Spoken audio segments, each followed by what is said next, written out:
ആ കിടക്കുന്ന വണ്ടി കണ്ട്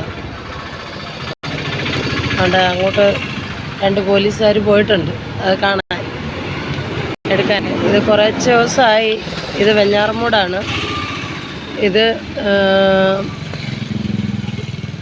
കണ്ടോ ഇടിച്ച് തകർന്ന് കിടക്കുന്നത്.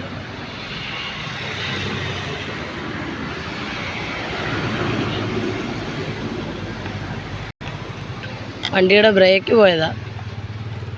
ബ്രേക്ക് പോയി ഈ ഒരു കല്യാണ ഓട്ടത്തിന് പോയതായത്. അവിടുന്ന് ഒരു കുത്തിറക്കത്തിൽ ഇറങ്ങി വന്നപ്പോൾ ഒരു താറ് അവിടെ നിർത്തിയിട്ടിരുന്നു. ആ താറിൻ്റെ ബാക്കിൽ കൊണ്ടുവന്ന് ഇടിച്ച് അത് തവിട് പൊടിയായി താറ്.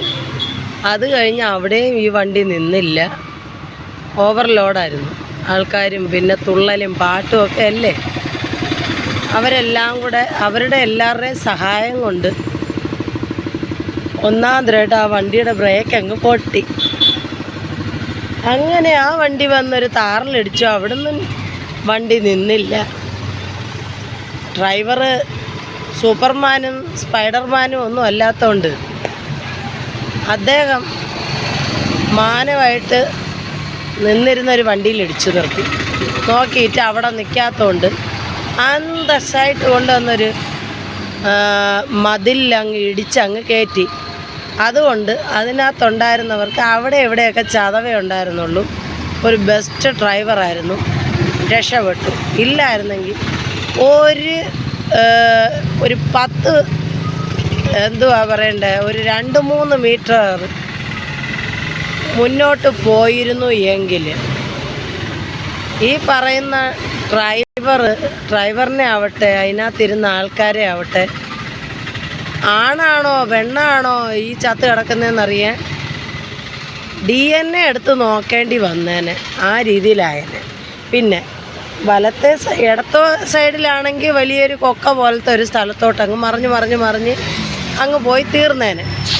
എങ്കിലും ശവവും ജഡവും ഒക്കെ കിട്ടും, കൊണ്ടുവന്ന് നമുക്ക് അടക്കം ചെയ്യാം, കാര്യകർമ്മങ്ങളൊക്കെ ചെയ്തിട്ട്. പക്ഷേ ഇച്ചിരി കൂടെ വലത്തോട്ടായിരുന്നെങ്കിൽ നമുക്ക് അവിടെ തന്നെ വായ്ക്കരിയിട്ട് പിന്നെ അവരുടെ ഓർമ്മയ്ക്ക് അവിടെ കത്തിക്കരിഞ്ഞ് തീരുന്ന ഒരു പിടി ചാരം വീതം ആളെണ്ണത്തിന് കൊണ്ടുവരായിരുന്നു. കാരണം വലത്തെ സൈഡിൽ ഒന്നാന്തരം ഒരു പാറമടയായിരുന്നു, വലിയൊരു പാറമട. ആ പാറമടയിൽ വീണ്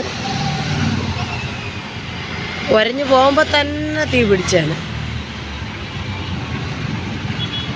ഇതൊക്കെ ഇരുമ്പ് സാധനങ്ങളൊക്കെ അല്ലേ, പെട്രോളെല്ലാം പൊട്ടിത്തെറിച്ചേ പോകും തറയിൽ ആ കൊക്കയിലോട്ട് വീഴുമ്പോൾ തന്നെ. അപ്പം തന്നെ ഇതിൻ്റെ കാര്യത്തിൽ ഒരു തീരുമാനമായി. നോക്ക് എന്താ അതിമനോഹരമായ കാഴ്ച. പക്ഷെ അത് ഓടിച്ചിരുന്ന ഡ്രൈവറെ സമ്മതിക്കണം കേട്ടോ. അവനാ ഡ്രൈവർ, അവനാ ബുദ്ധിപൂർവ്വം ഒരു മതിൽ പോയാലും കുഴപ്പമില്ല എന്ന് കരുതി അവിടെ ഇടിച്ചതുകൊണ്ട് അവനും രക്ഷപ്പെട്ട്. അതിനകത്തുണ്ടായിരുന്ന 10, 60, 70 പേരോളം ഉള്ളത് എല്ലാ എണ്ണവും രക്ഷപ്പെട്ടു. ഇല്ലായിരുന്നെങ്കിലുള്ള അവസ്ഥ ഈ ആട്ടോ. ഞാനിപ്പോൾ പറയാൻ വന്നത് എന്താണെന്ന് വെച്ച് കഴിഞ്ഞാൽ ഈ ഇതുപോലെയുള്ള ബസ്സുകളിൽ കിടന്ന് ആടുന്നതും പാടുന്നതും ഒന്നും കുഴപ്പമില്ല, അതൊക്കെ ചെയ്യണം, അതൊക്കെ ഒരു സന്തോഷം തന്നെയാണ്. പക്ഷേ ഇതൊക്കെ വെറും നെറ്റിലും ബോൾട്ടിലും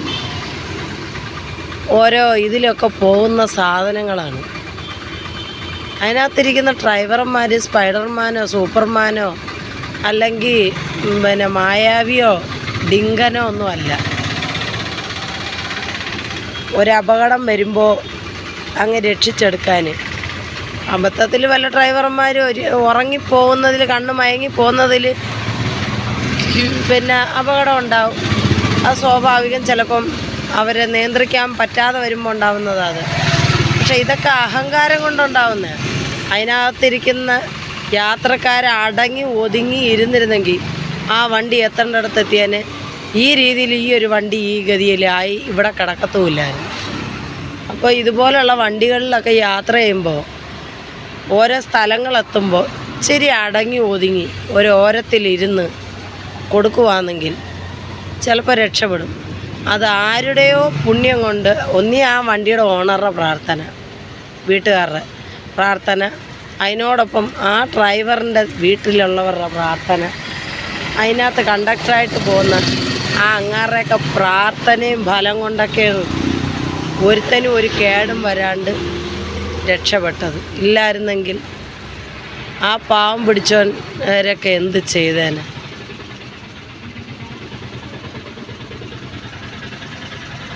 ഇറക്കത്തിലൊക്കെ സർക്കസ് കളിക്കുമ്പോൾ ഇതിൻ്റെ അപ്പുറം വരും. ഓരോ വണ്ടികളൊക്കെ ആണെങ്കിൽ കൂടെ പോകുമ്പോൾ അതിനകത്ത് കിടന്ന് പിള്ളേർ ഡാൻസ് കളിക്കുന്ന സമയത്ത് ആ വണ്ടി തറയുന്നു ഇങ്ങനെ റബ്ബർ ബോൾ പോലെ കുതിക്കുന്ന കണ്ടിട്ടുണ്ട്.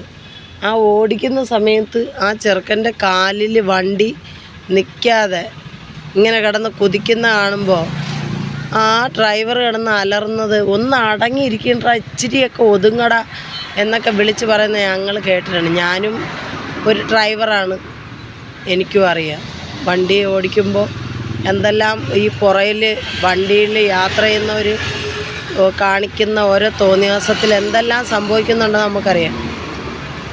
അതുകൊണ്ട് ഞാൻ പറഞ്ഞതാണ്. പിന്നെ ഒന്ന് ശ്രദ്ധിക്കുക, നിങ്ങൾ ടൂറ് പോവോ, യാത്ര പോവോ, കല്യാണ വിശേഷങ്ങൾക്ക് പോവോ, എല്ലാം വേണം. പക്ഷെ എല്ലാം ആവശ്യത്തിനാവണം.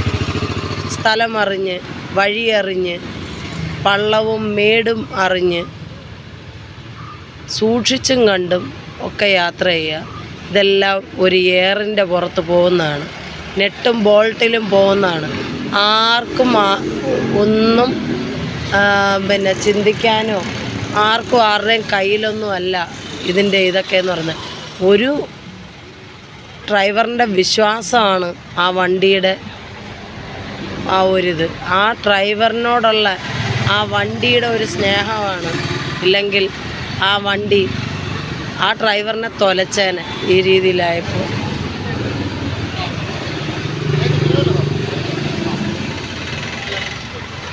അതുകൊണ്ട് ഇതെൻ്റെ ഒരു എളിയ ഒരു റിക്വസ്റ്റാണ്. അപ്പോൾ ഈ വണ്ടിയിലൊക്കെ യാത്ര ചെയ്യുന്നവർ വളരെ കെയർഫുള്ളായിട്ട് യാത്ര ചെയ്യുക. ടൂറ് പോകുന്നവർ ഇച്ചിരിയൊക്കെ സ്ഥലം ഒക്കെ ശ്രദ്ധിക്കുക. എന്നിട്ട് നിങ്ങൾ പാടുകയോ ആടുകയോ എല്ലാം ഒരളവിന് ആയിരിക്കണം. നമ്മളുടെ ഓരോ യാത്രകളെന്ന് പറയുന്നത് സന്തോഷത്തിനുള്ളതായിരിക്കണം.